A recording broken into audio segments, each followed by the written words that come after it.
So obviously you've got 24 years experience as a landlord, which must give you massive insights into how the rental market works. Do you think current politics is getting it right? No, I think current policy is getting it very wrong. I think, in fact, UKIP are the only party that's got something different to say. And what we're looking at is a more joined up thinking. We need to bring landlords and tenants closer together.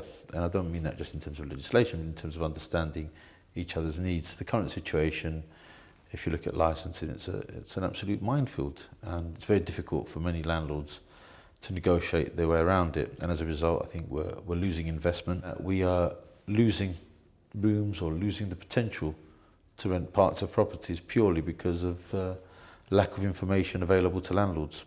In terms of supply and demand, I know one of UKIP's key points is to encourage building on brownfield and keep the green belt preserved. Absolutely. One of SpareRoom's key campaigns at the moment is to encourage more people to rent out a room in their own property by raising the rent-to-room scheme tax threshold. I think it's a brilliant idea, and I think it's the kind of innovative thinking which has been so sadly missing. But I think it also goes beyond that. I think it is about seeing the potential of brownfield. If you follow the research done by organisations like Civitas, they've claimed that we can put as many as 2.5 million homes on brownfield. The question we need to ask ourselves is, if we can put so many homes on brownfield, why are we concreting the countryside? There are a lot of people who rent in the UK now. Obviously, we are a nation who aspire to own homes. Do you think that we should have a more even approach across the 10 years? With the growth in population, rental's going to have to become more part of the sort of housing culture, as it is on the continent. What more concerns me is the fact that there's, unfortunately, in some quarters of the press, a stigma attached to social housing.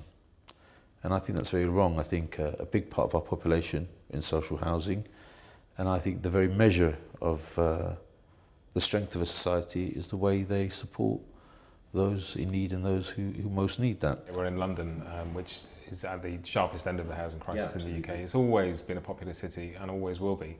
Is it realistic to try and limit the amount of people who live in London, or do we just need to deal with it and come up with solutions? London benefits vastly from being a cosmopolitan city, and that is largely due to the fact that we have immigration, and that enriches and makes London a stronger, more diverse, more lively city. But there's also the other factor that you've got people migrating within the country.